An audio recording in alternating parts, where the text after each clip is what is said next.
যিনি আমাদিগকে মসজিদে আসার বসার সালাতের খুতবার উদ্দেশ্যে উপস্থিত হতে পেরেছি, তাই সকলে বলি আলহামদুলিল্লাহ। তারপরে পরে আমাদের ধর্মের গুরু, ধর্মের নেতা, সর্বকালের সর্বযুগের সর্বশ্রেষ্ঠ মহামানব জনাবে মুহাম্মদুর রাসূলুল্লাহ সকলে বলি সাল্লাল্লাহু আলাইহি ওয়াসাল্লাম, তেনার প্রতি সহস্র শান্তির ধারা বর্ষিত হোক। আল্লাহুম্মা সাল্লি আলাইহি ওয়া সাল্লিম বারিক আলাইহি। আমি আপনাদের সম্মুখে পবিত্র কালাম অর্থাৎ আল্লাহ পাক রব্বুল আলামিনের বাণী থেকে, কোরআন থেকে 114টি সূরা থেকে একটি সূরা নূরের একটা আয়াত তেলাওয়াত করেছি, 27 নম্বর আয়াত। সেই আয়াত থেকে কেন্দ্র করে আমি আমার সংক্ষিপ্ত তথ্যগুলো বিবরণ তুলে দেওয়ার চেষ্টা করব ইনশাআল্লাহ। সেই বিষয়টা ফুটে আসছে, সেই টপিকটা উঠে আসছে যে আমরা যে মুসলিম, আমাদের মুসলমানদের যে একটা কাজ রয়েছে সেটা আমরা এক অপরের সঙ্গে সাক্ষাৎ হলে, এক অপরের সঙ্গে দেখা হলে আমরা বলি, যেটা আমরা সালাম দিই, সেটার কতটা গুরুত্ব আমরা আজকে আমাদের গ্রাম, মহল্লা, টাউন, বাজার, চা দোকান, আড্ডাখানা, এইগুলোতে আমরা কতটা সালামটা রেখেছি, কতটা সালামটা আমরা এটা প্রচারটা রেখেছি। সালামটা কি জিনিস? এতে কি আপনার নেকি আছে না গুনাহ? বিষয়টা জানা দরকার। সালাম শব্দের অর্থ হচ্ছে শাব্দিক, যেটা অর্থ সেটা হচ্ছে শান্তি, কল্যাণ। পারিভাষিক অর্থ যে আপনি শান্তির, কল্যাণের জন্য নেকির উদ্দেশ্যে এক অপরের সঙ্গে যখন সাক্ষাৎ হয়, আপনি বলুন আসসালামু আলাইকুম। এই কথাটা শান্তি বয়ে নিয়ে আসবে। তাহলে আমরা বর্তমান সোসাইটির মানুষ, সমাজের মানুষ, এবং আমাদের যে সামনের প্রজন্ম, আমাদের যে সামনে শিশুরা, বাচ্চারা, তাদেরকে আমরা কিভাবে এটা অভ্যাস করাই?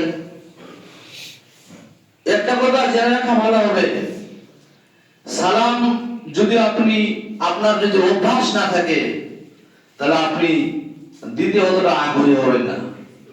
ওটাও জিনিসটা একটু অভ্যাসের প্রতি আকর্ষণীয় হতে হবে। অনেকেই আমরা জানি, আমরা আসি, কিন্তু সালামটা আমরা ভুলভাল দিই। নামাজ তো মানুষ ভুলভাল করছি, উজু তো ভুলভাল করছি, সাধারণ জিনিসটা মানুষ সালামটা ভুলভাল দিয়ে থাকে। এই সমাজের মানুষ, বর্তমান সোসাইটির মানুষ আজকে সালামটাও ঠিক মতো দিতে পারে না। আমি আপনাকে একটা কথা বলে রাখি,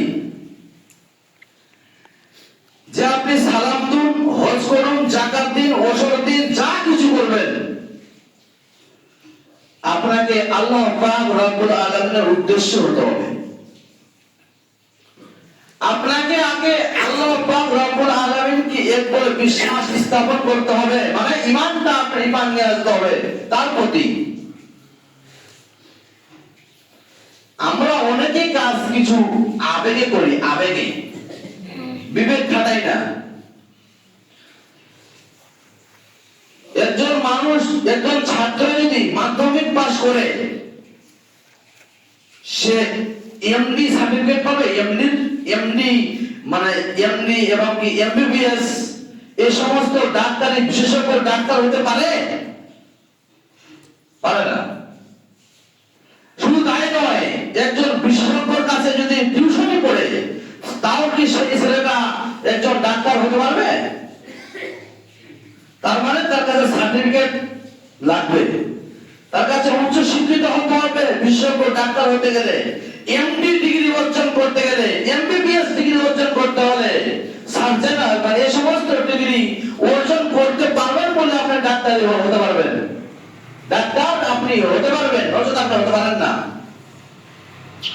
আপনি ইসলামিক আমলের উদ্দেশ্যে, আপনি নেকের উদ্দেশ্যে কোন কাজ করবেন বিনা প্রশিক্ষণে, বিনা শিক্ষায়, বিনা স্টাডিতে, বিনা আপনার কোন এলাকায় আপনার আমল কবুল হয়ে যাবে? তাও এই যে সালাম, এই যে সাধারণ যা কিছু আপনি আমলের উদ্দেশ্যে করবেন, সেই শিক্ষা আপনার প্রয়োজন। আপনার আমরা শিক্ষা প্রয়োজন। একটা হাদিসে আছে, সিলসিলাতুস সাহিহা একটা হাদিসে আছে, রাসূলুল্লাহ সাল্লাল্লাহু আলাইহি ওয়াসাল্লাম বলেন, একটা মানুষ যদি 60 বছর অবধি নামাজ পড়বে কিন্তু তার নামাজ একদিনও কমপ্লিট হয়নি, একদিনও হয়নি। আচ্ছা, রুকু হচ্ছে না, সিজদা হচ্ছে না, সিজদা হচ্ছে না, রুকু হচ্ছে না, রুকু হচ্ছে না, সূরা ফাতিহা হচ্ছে না, সূরা ফাতিহা হচ্ছে না, তাশাহুদ হচ্ছে না, তাশাহুদ হচ্ছে না, দোয়া হচ্ছে না। আছে বিনা প্রশিক্ষণে আপনি কোনো কাজ আগাতে পারেন না। আমি, আপনি, আপনারা, আমরা সবাই আমরা দুনিয়াবের ক্ষেত্রে আগ্রহী। আমরা দুনিয়াবের ক্ষেত্রে কোনো কাজ করবে আমাকে কেউ ঠেকাতে পারে না, আমার কোনো কাজ কেউ ঠেকাতে পারে না। আমি সালামটা আদায় করতে আসবো তো ভুল ভালো, আমি মানুষকে সালাম দেবো তো আসসালামু আলাইকুম, সালাম আলাইকুম, এই সমস্ত আমরা আজকে সোসাইটিতে আমরা বিনা প্রশিক্ষণে, বিনা স্টাডি দিয়ে আমরা এগুলো আমল করি। আল্লাহ পাক রব্বুল আলামিনের কাছে, আপনার কাছে গ্রহণযোগ্য হবে? আবেগে কোনো কাজ করা যাবে না, বিবেক খাটিয়ে করতে হবে, এই কথাই সত্য। যাও বলতে যাচ্ছিলাম যে আল্লাহ পাক রব্বুল আলামিন সূরা নূর 27 নম্বর আয়াতে বলছেন, ইয়া আইয়ুহাল্লাযীনা আমানু লা তাদখুলু বুয়ুতান গায়রা বুয়ুতিকুম। যে আল্লাহ পাক রব্বুল আলামিন বলছেন, হে ঈমানদারেরা, যারা তোমরা আল্লাহ পাক রব্বুল আলামিনকে মাবুদ বলে বিশ্বাস করেছো, শুধু বিশ্বাস নয় তারপর ইস্তেকামাত রয়েছে, অটল রয়েছে, তোমরা শুনে রেখে দাও যে তোমরা লা তাদখুলু বুয়ুতা গায়রা বুয়ুতিকুম, তোমরা তোমাদের নিজের বাড়ি ছাড়া অন্যের বাড়িতে যখন তোমরা প্রবেশ করবে, তার কাছ থেকে অর্ডার নেবে, তার কাছ থেকে অনুমতি নেবে, নেওয়ার পর তারপর তার কাছ থেকে তার কাছে সালাম দিবে, দেওয়ার পর বাড়িতে ঢুকবে, হাত্তা তাস্তানিসু ওয়া তুসাল্লিমু আলা আহলিহা, তারপরে বাড়িতে ঢুকবে। জালিকুম খায়রুল লাকুম লাআল্লাকুম তাযাক্কারুন, এটাই তোমাদের জন্য হচ্ছে ভালো, যদি তোমরা সেটাকে বুঝতে পারো, বুঝো, তোমরা বুঝো যদি তোমরা। তাহলে আমাদের যে আল্লাহ পাক রব্বুল আলামিন থেকে, কোরআনুল কারীম থেকে আয়াতটা পরিষ্কার হচ্ছে যে আমাদের সালামটা দিতে হবে, আমাদের মানুষের প্রতি সালামটা বাড়াতে হবে, আগ্রহী হতে হবে। যে আজকে আমরা মানুষ, বর্তমান সোসাইটির মানুষ বাড়িতে ঢুকে যায়, অনেকে বাড়িতে না বলে, না সালাম দিয়ে, সালামটা যখন সালাম দিই তাও আমরা দিতে আমরা ঢুকে আছি। তাহলে এই যে আল্লাহ পাক রব্বুল আলামিন নিষেধ করেছেন, সেখান থেকে আমরা সালামের একটা কি পাচ্ছি, একটা গন্ধ পাচ্ছি, সেখান থেকে আমরা সালামের সেখান থেকে মেসেজ পাচ্ছি যে আমাদের সালামটা দিয়ে আমাদের অন্যের গৃহে এবং নিজের বাড়িতেও সালাম দিতে হবে। কেমন আজকে ধরেন সাহাবা کرام রাদিয়াল্লাহু তাআলা আনহুরা, তারা এক অপর প্রতি যখন সাক্ষাৎ হতো, শুধু তাই নয়, যদি কোনো গাছ আড়াল হতো আবার দেখা হয়, দেওয়াল আড়াল হয় আবার দেখা হয়, তো সঙ্গে সঙ্গে তারা কি করতো, সালাম করতো। তবে আমরা বুঝতে পারছি যে সালামের গুরুত্ব। বিনা আজকে মানুষ আমরা যেখানে সাক্ষাৎ হচ্ছি, কোনো সালাম নেই, কোনো আগ্রহ নেই, কোনো ইসলাম না মুসলমান নাকি আপনার কোনো পরিচয় পাওয়া যাচ্ছে না। তাহলে বুঝতে হবে নিশ্চয়ই সালামের গুরুত্ব রয়েছে। আমরা জানতে পারলাম সালাম আল্লাহ পাক রব্বুল আলামিনের কোরআনুল কারীম থেকে প্রমাণিত সেটা আমাদের জন্য দিতে হবে। একথাই সত্য যে আল্লাহ পাক রব্বুল আলামিন আমরা যদি দিয়ে থাকি তাহলে নিশ্চয়ই আল্লাহ পাক রব্বুল আলামিন এর প্রতিদান, এর ফলাফল আমরা পাবো। শুধু তাই নয়, রাসূলুল্লাহ সাল্লাল্লাহু আলাইহি ওয়াসাল্লাম বলেছেন, জালাল আল মুমিনু আলাল মুমিনি সাদকুন কিসালিন। এক মুসলমান, হযরত আবু হুরায়রা রাদিয়াল্লাহু তাআলা আনহু থেকে হাদিস বর্ণিত রয়েছে যে রাসূলুল্লাহ সাল্লাল্লাহু আলাইহি ওয়াসাল্লাম বলেছেন, এক মুসলমান আরেক মুসলমানের প্রতি 6টা হক রাখে। হক, 6টা অধিকার আছে, 6টা অধিকার আছে আপনার আরেক মুসলমানের প্রতি। এক নাম্বার, যখন লোকটা বিমারে পড়বে, যখন লোকটা অসুখে পড়বে, যখন একটা বেমার অবস্থায় পড়বে, অসুখ হয়েছে, তাদেরকে দেখতে যেতে হবে, তার সঙ্গে সাক্ষাৎ করতে হবে। অন্য হাদিসে এসেছে, আপনি যদি সেই ব্যক্তিকে দেখতে যান আপনার খুব উপকার হয়েছে, আপনার নেকি হয়েছে। শুধু তাই নয়, শুধু সাধারণ বিষয় নয়, আপনি যদি সকালে ওই ব্যক্তিকে দেখতে যান তাহলে সকাল থেকে সন্ধ্যা অবধি 70,000 ফেরেশতা আপনার জন্য কল্যাণ কামনা করে, আপনার জন্য দোয়া করে। আপনি যদি ওই ব্যক্তিকে দেখতে যান যে ব্যক্তি কি আছে, অসুস্থ রয়েছে। আজকে এই সোসাইটি, এই সমাজ কোথায়? এই সমাজ সবাই অ্যাক্সিডেন্ট হয়েছে তো মনে মনে ভাবছে বলুক, ওর ক্যান্সার হয়েছে তো মনে মনে ভাবছে বলুক, ওর ক্যান্সার হয়েছে তার পিছনে দেখার কোনো সাক্ষাৎ নেই। আমরা নাকি মুসলিম, আমরা নাকি ইসলাম ভীরু, আমরা নাকি খোদা ভীরু। আপনি সেখানে দেখতে যাবেন তো বলবেন লা বাসা তুহুরি ইনশাআল্লাহ। এই চিন্তার কোনো কারণ নেই, চিন্তার কোনো কারণ নেই, ভালো হয়ে যাবে আর আপনাকে সুস্থ দান করবে। চিন্তার কোনো কারণ নেই, লাভ আশা করবেন ইনশাআল্লাহ, ইনশাআল্লাহ আল্লাহ তাআলা বলে দেবেন তোমাকে সুস্থ দান করবে।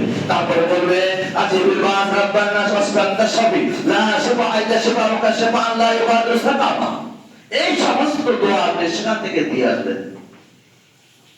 এগুলো দোয়া দিয়ে আসলেন, আপনাকে 55 কিলো আপেল, আঙ্গুর, কমলা বেলুনা নিয়ে যাওয়ার প্রয়োজন নেই।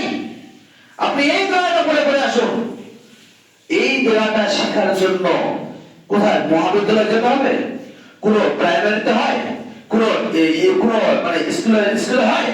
হচ্ছে না। এটা হচ্ছে কোথায়? এটা হচ্ছে মাদ্রাসায়, এটা হচ্ছে মক্তবে, এটা শেখানো হচ্ছে।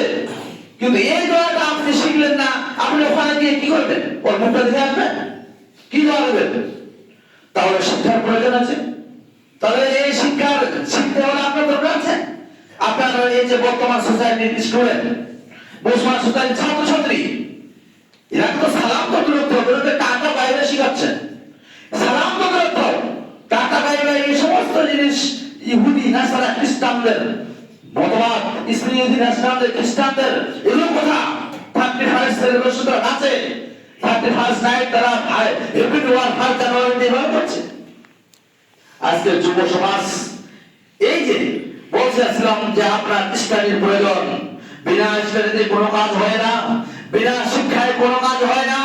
বিনা আপনি যদি ইউটিউবে দেখেন, ফেসবুকে দেখেন, সেখান থেকেও আপনি শিক্ষা প্রয়োজন করতে পারবেন না যতক্ষণ পর্যন্ত আপনি গুরুর কাছে না বোঝেন, যতক্ষণ পর্যন্ত আপনি কোনো শিক্ষকের কাছে না বোঝেন, তখন কোনো গভীরতা অর্জন করতে পারবেন না জ্ঞানের। এ কথাই সত্য। ওই জন্য রাসূলুল্লাহ সাল্লাল্লাহু আলাইহি ওয়াসাল্লাম তালাবুল ইলমি ফারযুন আলা কুল্লি মুসলিম, প্রত্যেকটা নর-নারীর উপর ইসলাম শিক্ষা ফরজ। এ কথাই সত্য। সেটাকে শিক্ষা দিয়ে, সেটাকে আমরা এড়িয়ে দিয়ে, বোঝানো দেখিয়ে দিয়ে এদিক থেকে এদিক ঘুরে বেড়াচ্ছি, কিন্তু আমাদের এই শিক্ষার কোনো শিক্ষা বলতে চাচ্ছিলাম যে যখন আপনি রোগীকে দেখতে যাবেন এই সমস্ত দোয়া আপনার প্রয়োজন আছে, আপনি সেটা মুখস্থ করে সেখান থেকে দোয়া দিয়ে আসবেন। আপনি এটা আপনার জন্য অপরিহার্য। যে লোকটা যদি মারা যায়, সেই লোক যদি মারা যায়, আপনি তার জানাজায় হাজির হবেন, তার জানাজায় হাজির হবেন। আপনাকে দেখা হলো আপনি খুব কষ্টে আছেন বা আপনি এতে আছেন, আপনাকে মালদা থেকে আসতে হবে, তাহলে সেটা হচ্ছে ফরজে কিফায়া, ফরজে আইন নয়। আপনি নিজের উদ্দেশ্যে সেই মানুষ যদি সেখানে হাজির হয়, তাহলে কিভাবে 2 কেরাত জানাজা যদি হাজির হয়, তাহলে 1 কেরাত সে যদি মাটি দাফন করে আসে, তাহলে 2 কেরাত নেকি পাবে। সেই 2 কেরাত নেকি আপনার জন্য থাকবে। সেই কেরাত, 1 কেরাত সমান 1 উহুদ পাহাড়। 8 কিলোমিটার প্রশস্ত, 8 কিলোমিটার লম্বা, নিচে কতটা শীঘ্র মানে জানা নেই। বলতে যাচ্ছিলাম, তাহলে এই যে নেকিটা পাবেন, নিশ্চয়ই আল্লাহ পাক রব্বুল আলামিন আপনার জন্য নেকি দিবে, আপনাকে নেকি দেওয়া হবে, কিন্তু আপনাকে জানতে হবে তো। 2 নাম্বার চলে গেল। 3 নাম্বার আপনার হচ্ছে যে আপনি কি করবেন, দাওয়াত, আপনাকে দাওয়াত দিচ্ছে মানুষ। আজকে তো দাওয়াতের কমে নেই, যেমন সেখানে দাওয়াত, বিয়েবাড়িতে দাওয়াত, আর কোথাও জায়গা দাওয়াত, ঠিক আছে আপনি দাওয়াত কবুল করেন, দাওয়াত কবুল করবেন। সেই দাওয়াত কবুল করতে গিয়ে আপনি দেখছেন সেখানে ডিজে বাজে, গান বাজে না, বসলেন এক কথা খারাপ বেহায়াপনা, তাই ইউসের কাজ চলছে, বেহায়াপনা সেখানে কাজ চলছে। আপনি সেখান থেকে ফিরে আসুন, সেখান থেকে দাওয়াত কবুল করা লাগবে না। মাশাআল্লাহ, আলহামদুলিল্লাহ, এখন আগের থেকে ডিজে বক্স, নাচ গান এগুলো আমাদের সমাজে অনেকটা কমেছে, আলহামদুলিল্লাহ আমাদের কমেছে। তাহলে আপনি সেখানে দাওয়াত কবুল করতে যাবেন, এই সমস্ত অশ্লীল কাজ থেকে দেখেন, সেখান থেকে ফিরে আসুন, আপনাকে খেতে হবে না, দাওয়াত কবুল করতে হবে না, এই কথাই সত্য। বলতে যাচ্ছিলাম 3 নাম্বার চলে গেল। 4 নাম্বার, এগুলো আপনাকে শিখতে হবে, এগুলো আপনার শেখার প্রয়োজন। 4 নাম্বার, যে আপনাকে এক মুসলমান আরেক মুসলমানের সঙ্গে সাক্ষাৎ হলে আপনাকে সালাম বিনিময় করতে হবে। যদি আপনি সালামটা দিন তাহলে ভালোবাসা বাড়ে, যদি আপনি সালামটা দিলেন শত্রু মৃত্যু থাকে না, আপনার মহাব্বত ভালোবাসা বেড়ে যাবে, কথাই সত্য। এই কথা রাসূলুল্লাহ সাল্লাল্লাহু আলাইহি সাল্লাম 1450 বছর আগে, 1450 বছর আগে রাসূল সাল্লাল্লাহু ভবিষ্যৎবাণী করে গেছে, হাদিস থেকে প্রমাণিত। তাহলে বুঝা যাচ্ছে যে সালামের গুরুত্ব রয়েছে। 4 নাম্বার চলে যায়। 5 নাম্বার, আপনি কি করবেন, যে আপনার শরীর খারাপ, আপনার শরীরে কি হচ্ছে, হাঁচি হচ্ছে, আপনি কোরআন শরীফ পড়লেন একটা, আপনাকে আগে বলতে হবে আলহামদুলিল্লাহ। কোন ব্যক্তি যদি থাকে তাহলে বলবে ইয়ারহামুকাল্লাহ, ইয়ারহামুকাল্লাহ। সে বলবে আলহামদুলিল্লাহ, যা ছিল সে যে শুনে সে বলবে আলহামদুলিল্লাহ, তাহলে সে বলবে ইয়ারহামুকাল্লাহ। তারপরে যে তোমার যে ছিল সে আবার বলবে ইয়াহদিকুমুল্লাহ ওয়া ইসলাহু বালাকুম। এই সমস্ত শিক্ষা আপনি কোথায় পাবেন? আবেগ দিয়ে কোনো কাজ করা যায় না। শুধু পাঞ্জাবের টুপি লাগিয়ে মসজিদে আসলে সালাতে করলে হবে না। শুধু জানাজার মাঠে গিয়ে হাজির হয়ে মানুষ হাজার হাজার সেখানে শামিল হয়, সেখানে দাঁড়িয়ে থাকলে হবে না। আপনাকে শিখতে হবে, শিখে আমল করতে হবে, কোথায় সত্য, তাহলে আপনার আমলগুলো কাজে আসবে, আপনার কাজে আসবে। আমরা আজকে এই সমাজের মানুষ, এই বর্তমান সোসাইটির মানুষ, আমরা এই দুনিয়ার ক্ষেত্রে খুব আগ্রহী। কোন কাজ আপনাকে শেখাতে হবে না, সেখানে আপনার শেখা আছে, কিন্তু এগুলো শিখতে গেলে আপনাদের পড়াশোনা করতে হয়। 6 নাম্বার হচ্ছে আপনি যেখানে থাকুন সারা বিশ্বের মুসলমানদের জন্য কল্যাণের জন্য দোয়া করবেন। আপনি যেখানে থাকুন না কেন, এই ছয়টা খেসাল, এই ছয়টা হচ্ছে মানে আল্লাহ মানে আপনার উপর যে রয়েছে আপনার উপর এটা কি হয়েছে, হক রাখে এক মুসলমান আরেক মুসলমানের প্রতি, হক রাখে। তাহলে এই হক থেকে আমরা মানুষকে বঞ্চিত করছি, তাহলে এই হক শিখতে গেলে আপনাকে শিখতে হবে। রাসূলুল্লাহ সাল্লাল্লাহু আলাইহি সাল্লামের আরো হাদিস রয়েছে। রাসূলুল্লাহ সাল্লাল্লাহু আলাইহি সাল্লাম বলেছেন, তোমরা ততক্ষণ পর্যন্ত জান্নাত যেতে পারবে না যতক্ষণ পর্যন্ত তোমরা মুমিন না হও। মুমিন কাকে বলে? ইন্নামাল মুমিনুনা আল্লাযীনা ইযা যুকিরাল্লাহু ওয়াজিলাত কুলুবুহুম ওয়া ইযা তুলিয়াত আলাইহিম আয়াতুহু যাদাতুহুম ঈমানা ওয়া আলা রাব্বিহিম ইয়াতাওয়াক্কালুন। আল্লাহ পাক রব্বুল সূরা আনফাল 2 নম্বর আয়াতে বলছেন, আল্লাহ বলছে ইন্নামাল মুমিনুনা আল্লাযীনা ইযা যুকিরাল্লাহ। যখন কোন মুমিন মুসলমানদের সামনে কোরআন হাদিসের আয়াতকে আলোকিত করা হয়, তাদের অন্তর কেঁপে ওঠে। আপনার অন্তর কেঁপে পড়ে, কোরআনে লেখা আছে, হাদিসে লেখা আছে। তাহলে বোঝাচ্ছে যে আপনাকে রাসূলুল্লাহ সাল্লাল্লাহু আলাইহি সাল্লাম বলছেন, তোমরা ততক্ষণ পর্যন্ত জান্নাতে প্রবেশ করতে পারবে না যতক্ষণ পর্যন্ত মুমিন না হও, আল্লাহ এবং আল্লাহর রাসূলের প্রতি বিশ্বাস স্থাপন না করো। এরপরে বিশ্বাস স্থাপন না করতে পারো ততক্ষণ পর্যন্ত তোমরা মুমিন হতে পারবে না। বলছে আর কি, বলছে এক মুসলমান আরেক মুসলমানের সঙ্গে যখন সাক্ষাৎ হবে তখন তোমরা সালাম প্রদান করবে। সালাম প্রদান করলে কি হয়? বলছে রাসূল রাসূলুল্লাহ সাল্লাল্লাহু আলাইহি ওয়াসাল্লাম তারপর বলছে যে তোমরা এটা বললে ভালোবাসা বৃদ্ধি হয়, মহব্বত হয়, শত্রু মিত্র কিছু থাকে না, ভালোবাসাটা বেড়ে যায়। এই রাসূলুল্লাহ সাল্লাল্লাহু আলাইহি ওয়াসাল্লাম এই কথা বলছেন। তাহলে আমাদের সমাজ, আমাদের আজকে লোক আজকে আমরা বসবাস করি, নিশ্চয়ই আমাদের সালামটা নিশ্চয়ই আমাদের বাড়াতে হবে। যেখানে থাকুন না কেন আপনি কোন কারোর সঙ্গে সাক্ষাৎ হলেন, সেখানে আপনি সালাম করুন। যারা হেরে যাচ্ছে বৈশাখা লোককে সালাম করুন, ছোট বড়কে সালাম করুন। আজকে ছোট বড়কে যদি সালামটা শিখান, রাসূলুল্লাহ সাল্লাল্লাহু আলাইহি ওয়াসাল্লাম একটা হাদিসে এসেছে, মাল্লাম ইয়ারহাম সাগীরানা ওয়া মাল্লাম ইয়ারহাম কাবীরানা ফালাইসা মিন্না। রাসূলুল্লাহ সাল্লাল্লাহু আলাইহি ওয়াসাল্লাম বলেছেন, মাল্লাম ইয়ারহাম সাগীরানা, ছোট বড়কে সালাম করবে, বড় ছোটকে সালাম করবে, তাহলে সেটা ভালোবাসা মহব্বত বাড়বে। সেটা যদি সালামের দ্বারা হয়, সেটা যদি সালামের দ্বারাই হয়, সালামের মাহাত্ম্য বাড়ে। তাহলে বোঝা যাচ্ছে যে এই সালামের মানে কি রয়েছে, গুরুত্ব রয়েছে। আমরা নিশ্চয়ই সালামকে বাড়াবো। মুসলমানের সঙ্গে সাক্ষাৎ হলে সালামটা দেব, কোন মানুষের সঙ্গে সালামটা দেব, বাড়িতে স্বামী স্ত্রীর মধ্যে সালামটা বাড়াবো, নিশ্চয়ই নেকি রয়েছে, এর নেকি অনেক নেকি রয়েছে। বলতে যাচ্ছিলাম আল্লাহ পাক রব্বুল আলামিন যেন আমাদেরকে সঠিক বুঝ দান করে, যেন আমরা স্টাডি করে আমরা পড়াশোনা করে আমরা শিক্ষিত হই, আমরা মুখস্থ করে আমরা যেন এই ইবাদতের জন্য, আমলের জন্য আমরা যেন আগ্রহী হতে পারি। সকলে বলুন আমিন। আল্লাহুম্মা আনসুর মান নাসারা ফিনা।